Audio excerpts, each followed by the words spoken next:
All right, what's going on, man? It's your boy Kloth, and I'm back with another video, man. Look for my stars where I am not going nowhere. And this is going to be another segment of Kloth Talk.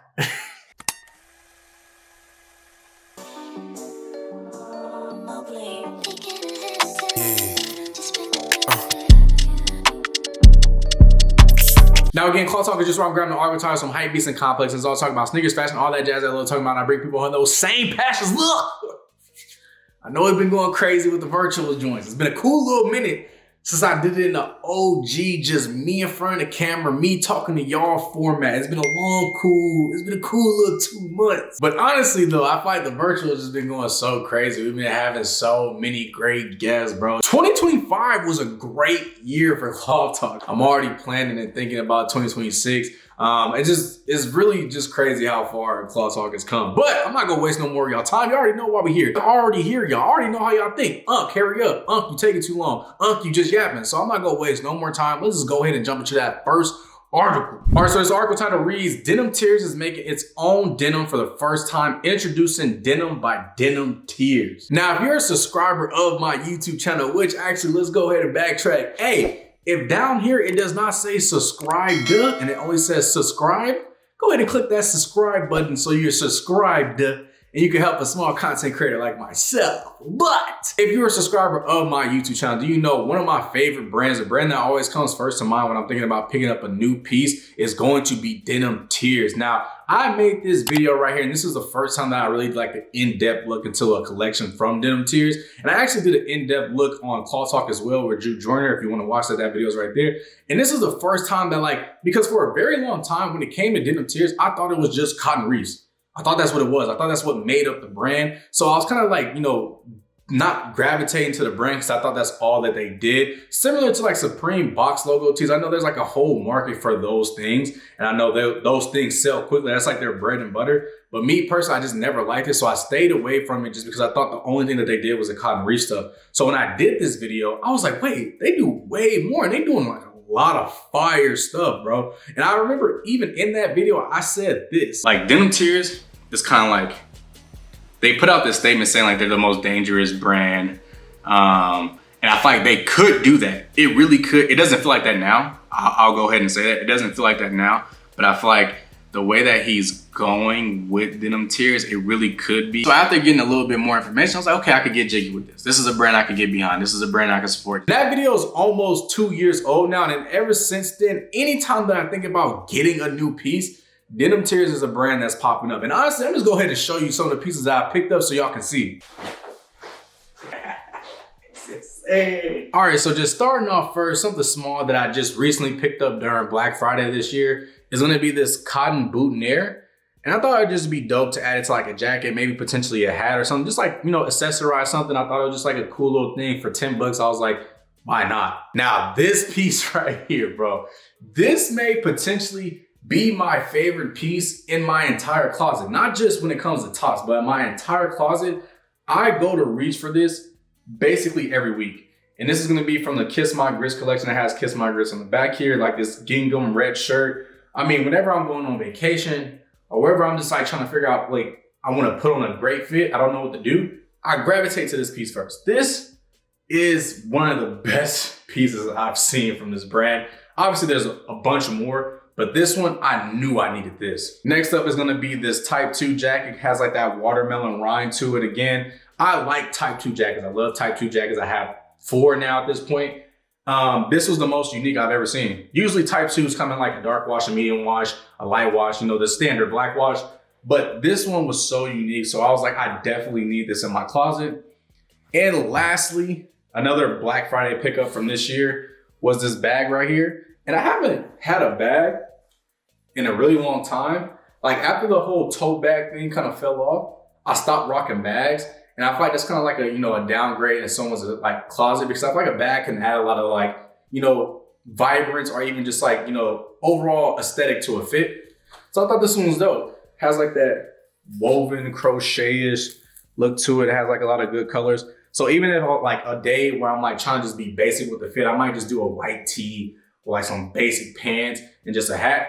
This can add just a little bit more flavor to the fit. But enough yapping about those pieces. Let's talk about Denim by Denim Tears. Now, just clicking on this first image, I can tell like they're not gonna do too much of a difference. There may be like more reefs or less reefs, or like the positioning may be different, but it's not too far from what they did with Levi's, which again, I think this like breaking off from Levi's at this point in time is like perfect execution, because like early on when you're trying to get people adopted to understand what Denim Tears is, obviously you align yourself with a brand that's like very heritage in the US. Levi's is very well known, great quality. So when you align yourself with them, now your name is being attached to that. And of course we had that like famous or like that iconic, you know, Kanye fit that he wore with the cotton reef jeans. And I feel like that's what, you know, multiple things happen to where something could blow up. But I feel like that Kanye fit and like the multiple Kanye fits that he's worn, something from Denim Tears, are definitely like catalyst points for like the propelment of Denim Tears into like,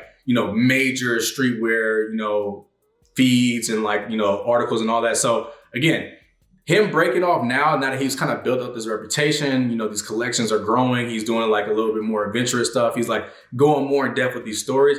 I think breaking off now, because collabs can very much so run too long to where you can no longer separate yourself from that. I feel like had this collab with Levi's and Denim Tears, obviously they were doing things outside of that, but like had that collab lasted for, let's say, like another 5 years, I feel like that disassociation would have like been hard for him to do. But I feel like doing it now, still in the early infant stages of Denim Tears, perfect. Because I feel like, you know, you gathered the information that you needed, you know, you've been working with them, you've been seeing how things are doing. So now you apply it to yourself. So now anything that's coming out of Denim Tears is from y'all and not, you know, basically being sourced from another company. I think that was a very strategic thing. And also, Tremaine, if you're watching this video, you probably not, hey, Tremaine, I had you on that sticky note of people I want to have on Kloth Talk. I do want to pick your brain about certain things. So if somebody got the hookup, I need to put it out there. Soleil, he said it best. Reach out to them, man.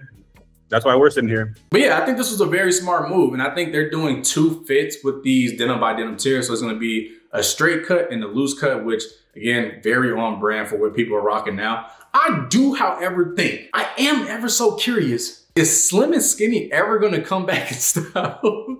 I don't, like, for a moment, I thought like Slim and Skinny was going to be like a thing maybe in like the next, you know, year or two. But like just the more I keep seeing the way like overall fashion is evolving, I don't think it's ever going to go back to a pure skinny on the mass scale. Obviously, people still rock skinny jeans.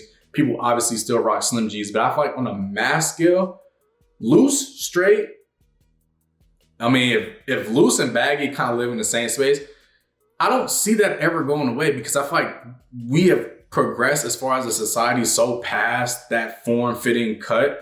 Because it's not just even with men, it's also with women. Like that is like, I don't know if we're ever going to go back to skinny / slim. I may be wrong, but I just like, I don't see it. Like at first it was clear, that picture was clear, like we're going back to slim or skinny, but now like it's going, like it's a distant thought now. So, but let me know what y'all think. Do y'all think slim and skinny jeans will ever make a comeback? But yeah, as I just look through this full collection, I mean, again, like it's their basic stuff. They have, you know, jeans without the cotton reef. They have jeans with the cotton reef, which was a great touch. Again, as somebody that's not, you know, I've been very open about that. I don't really care too much for the cotton reef stuff. It's great that you give the option to not have the cotton reef on there. I just feel like it's like a longevity aspect to it as well. Not only just because like, you know, I don't necessarily like prints all over like that, but I feel like from a longevity aspect, like you will want something that people like in their 50s, in their 60s could potentially wear with your brand. I think that was a very smart move on his end. So again, I'm happy for this, because this is a brand that I, you know, still support, obviously with my dollars and also just speaking on my platform. Denim Tears are just one of those brands that whenever I think about getting a new piece, a unique piece, a standout piece, something that's different, something that's, you know, that feels like me, that's a brand that comes to the front of my mind whenever I'm thinking about it. And I feel like for the price point, given that like Tremaine and Denim Tears is like in that stratosphere now, for the price point of like $250, $450, I think the $450 is for like the cotton reef stuff, and I think that $250 is for like, you know, denim. If he actually took the brand itself, if the brand itself actually took the knowledge that they learned in their partnerships with Levi's and other companies and like, you know, all the access to information that he has, I'm sure they're going to be amazing quality. Because again, I have pieces that's not, you know, associated with the Levi's things from Denim Tears. like sweatpants, shirts, bags, all this stuff feels really good. Obviously, as I just shown, this is the Levi's Type 2 here. This is great quality. But again, something like that bag or like that gingham shirt that I had, it's fire. Like it feels amazing. Things hold up. They don't just wither away in the wash or in dry if I accidentally do that, because I usually hang dry all my stuff. Fire. So overall, I think Denim Tears is gonna be very well okay. I think it's past that memification, because for a while I think people were like kind of dubbing it like, I feel like it gets a lot of hate online, but then I also see a lot of people rock it. So it's like, it's in a weird space. And I feel like people tend to do that sometimes when it comes to like black owned brands, what do I say? But again, I'm happy for, this transition and like making a statement known, like these are made by Denim Tears and no longer by, they may still keep that, because I feel like that's a good collab, but I feel like making that stake in the ground now saying like, this is made by Denim Tears when it comes to denim, fire. That is smart, love it, great execution. I do plan to get a pair of these in the future, but yeah. But let's jump into that next article. So this article title reads, Ralph Lauren unveils Team USA's 2026 Winter Olympics ceremony uniforms. I'm gonna keep it a buck ski. I'm gonna go through the full collection. I'm gonna go through each individual picture. I'm going to keep it a buck. The first thing that I have to put on the screen, this right here, this right here is some of the greatest. I can't even see the full thing, bro. This is some of the, I will sacrifice y'all for this. Oh! Like, bro, I'm not joking. Nah, I'm playing. But truthfully, this piece is what made me even want to talk about this article. I didn't see anything but this. This right here, masterpiece. I'm sure it's gonna be expensive, but this right here, masterpiece, beautiful. Like that's the type of thing, if you end up getting that, you keep that in your closet and you pass that down the lineage, bro. Like I'm talking about 4 generations down. I still got my granddaddy's. Yeah, like that's the piece that you keep in the family. You get rid of that, you get exiled. You don't get access to the trust. You get kicked off.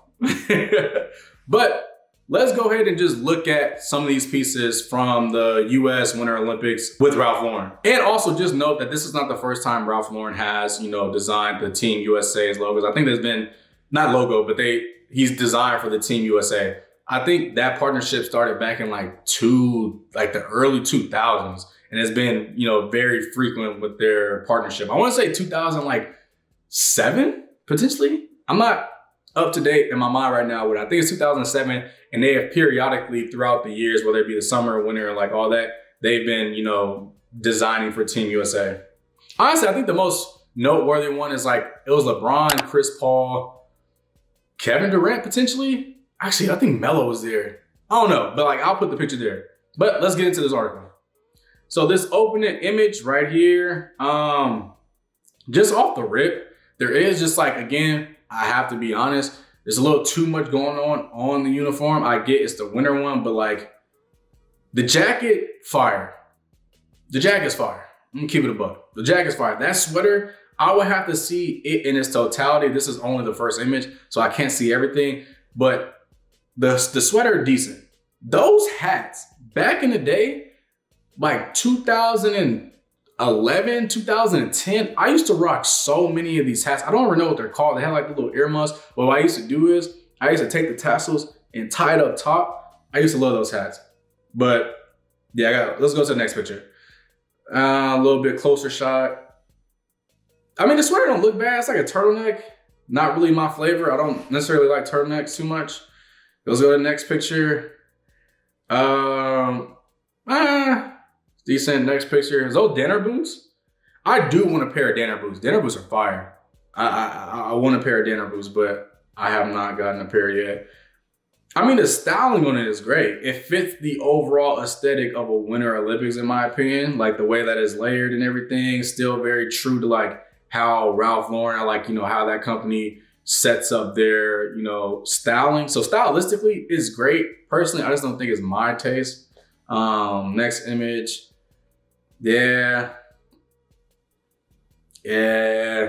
Next image. Yeah. This one's actually decent though. And I think really what's doing it for this picture is the way that it's styled. So the tuck, and then like the way that the pants look like with the two pleats right there. And then like, I don't know, like the image itself is making it better. And I see the gloves have like the option to, be fingerless, and then also to have like a cover. It's like a true like mitten or like a glove. I said mitten. I mean, these ain't bad though. Like, this is like a great collection, and I'm sure. Okay, so now we're into like puffer jackets. Okay, not bad either. Not terrible. The jacket is cool. I just can't. Oh, no. Okay, so the one without the hood, you got me. you definitely got me. Without the hood, you got me. With the hood, I don't know, but without the hood, that jacket is fire. Yeah, I mean, this is cool. I don't think it's like some of their best work besides that jacket. This jacket, just this beautiful thing here, so fire, bro. This is so gas. But what I'm gonna do is, because this brown like leather jacket is not in that carousel, I'm gonna open that carousel again on Instagram to see like what I'm actually missing from the totality of it, because maybe they're showing pieces in that article that necessarily aren't, the full thing, the full scope of the collection. All right, so I got the Instagram carousel pulled up. Again, this jacket, masterpiece, beautiful. Love that thing. That thing is gorgeous. Next, like a quarter zip. I like it. This is dope. Like, this is definitely more my vibe. I could, even though it is like a lot going on, I think that is still like a piece that like longevity wise, I can have in my closet. Ooh. I swipe next on the, bro. That is crazy. This is what I'm talking about, bro. This is good. This is good. It's good pieces. Good pieces. Yeah, no, this is well. This cardigan vibe that they going for, like that. That's I'm lost for words, bro. That's just gas. I see they got like, the boots, they got the thermals, the belt, the turtleneck that was showed in the other images, the jacket, the puffer jacket, the pants. Not really a fan of the pants. Honestly though, like this USA polo, like this Henley, or not Henley, this polo here, this thing is actually like pretty fire. Not too bad. Pretty good. Man, this is good stuff, bro. Very good stuff. This is like a part, like, I don't know if anybody remembers this video right here when I did a video talking about how Issei Miyake designed for Team Lithuania. I honestly, now that I've done that video, I haven't really thought about it. I forget what year that was. I want to say it was in the 90s at some point. But like, this is a part of like marrying that sports to fashion to like pique my interest that I would actually like. Cause I don't necessarily like, I don't watch sports. I don't know. It's not a shocking topic if you like subscribe to me. I don't necessarily like sports. Like, I'll watch it if it's on and like I'm around people. I don't care. But like when things like Issei Miyake teams up with Team Lithuania to design their, Olympics, I'm like, oh, hold on now, you piquing my interest. Or like, Ralph Lauren is designing Team USA's. Like, I'm like, okay, now that's how you get my interest pulled. And honestly, I'm gonna show y'all like 3 pieces real quick. All right, so first up is gonna be this pin from the 1996 Olympics. This is from when it took place in Atlanta. And then I have this polo that I just recently bought. This is gonna be from the 96 Olympics. And then I'll have this champion sweatshirt, which on the back of it, as you can see, let's see, the 96 US Open.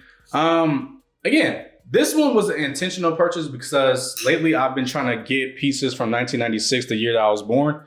But then the other ones were just like, they just so happened to show up in my closet. And I was like, wait, it's kind of fire. So I've been getting pieces from like 1996.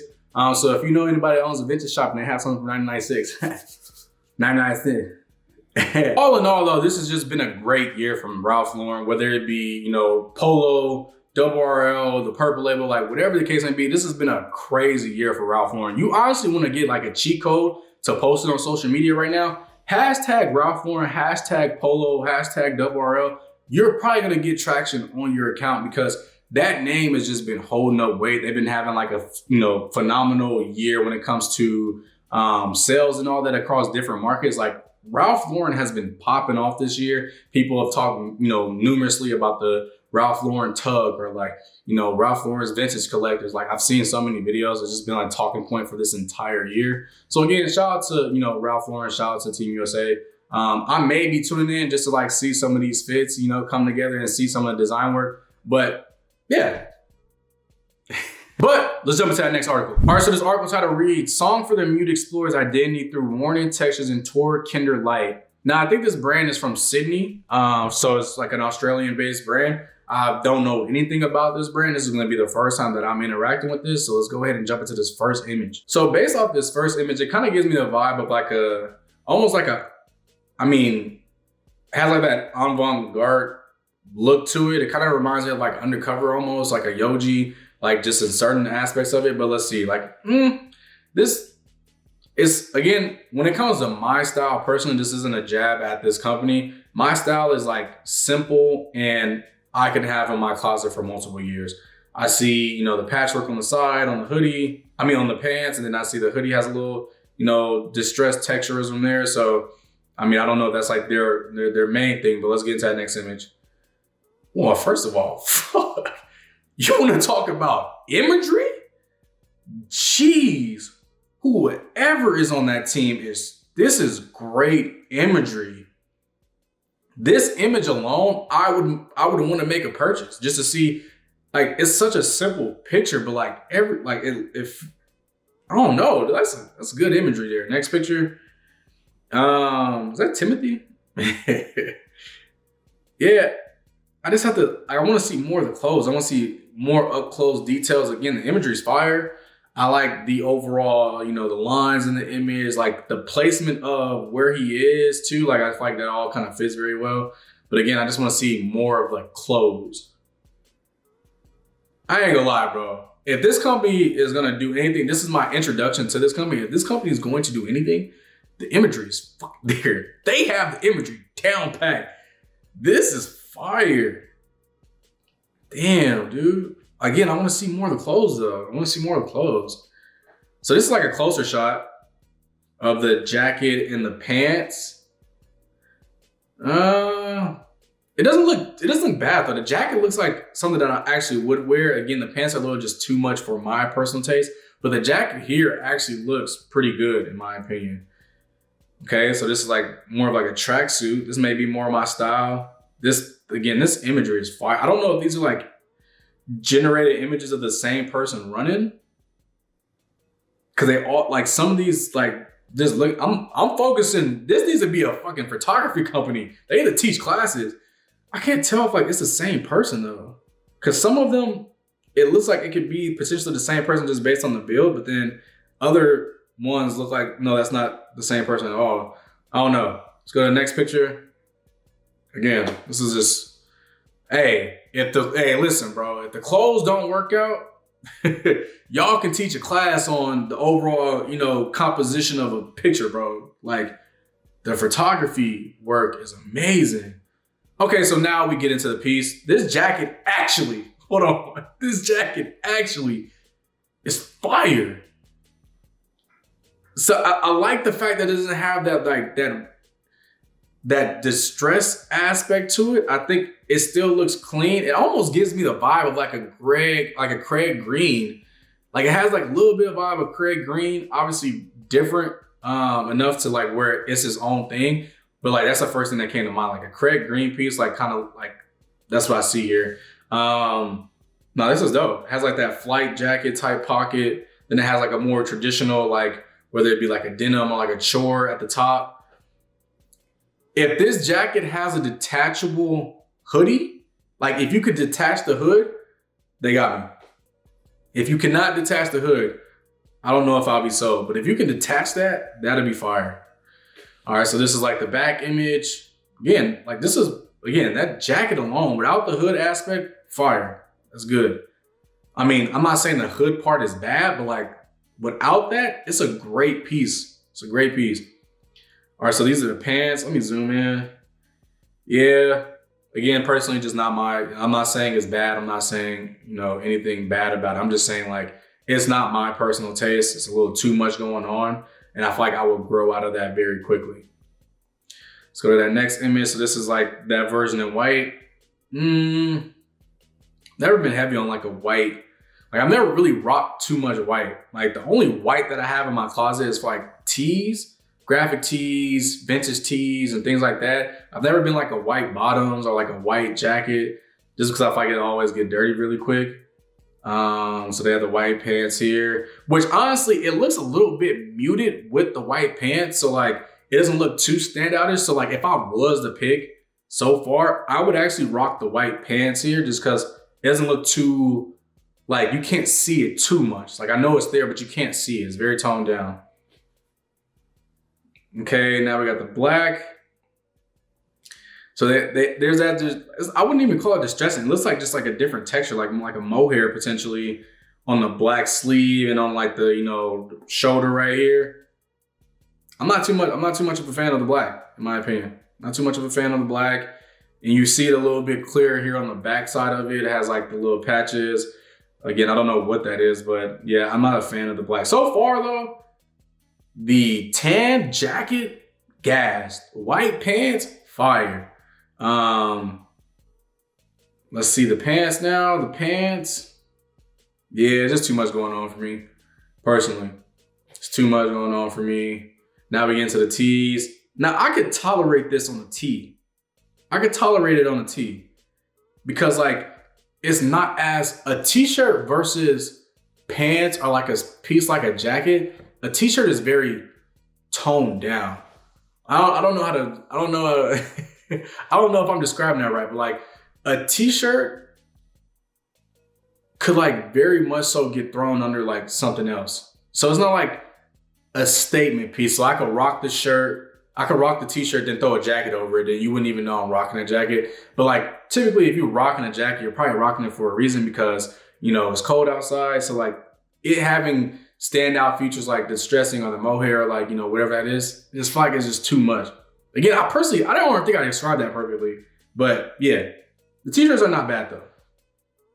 So as an introduction to this brand, photography wise, again, if the clothes don't work out, y'all can teach a very beautiful class on how y'all set this up. This is great marketing because photography alone, I want to buy it. Now, when I start actually getting to the pieces, I don't necessarily see how it fit in my closet. Again, that tan jacket is fire. If you could attach the hood, y'all got me. But overall though, this is a good introduction. This is a brand that I'm just now adding to the Rolodex of the brands that I do know about. Song for the Mute. I feel like Australia also just been like in the world of sneakers. They've been getting a lot of dope collabs. I think they even had like a Nike exclusive event out there where like, I think it was the Carhartt and the Nike collab was like exclusive to some event that they were doing in Australia. Australia's been, they've been getting some shit now. Oh, it actually stays here. So it says the most notable piece being the hooded denim jacket, which innovatively reimagines the layered look of a standard jacket worn over a hoodie as a single hybrid garment. Completing this so it is actually attached, which again, for the actual tan one, like this one, that's not bad. Like it still looks good. I would prefer it without the hood, but with the hood, it still looks good. Like it's not a bad piece. That tan jacket is actually pretty fire, but it is connected though, so you can't remove it.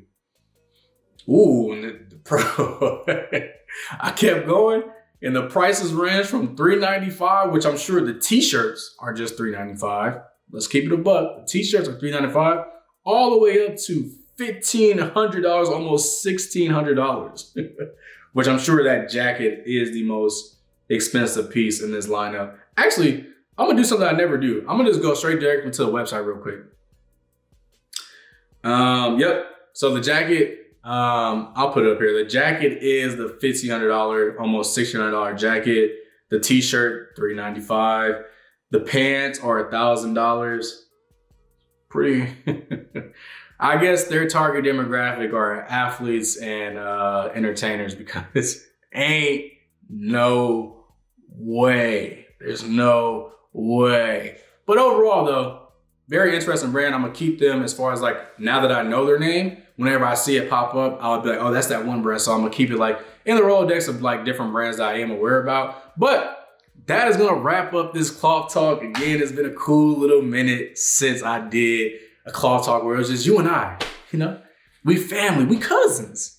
We just chopping it up. We having a good old time, you feel me? But without further ado, like I always do, I will catch y'all in that next one. But I love the way you work it.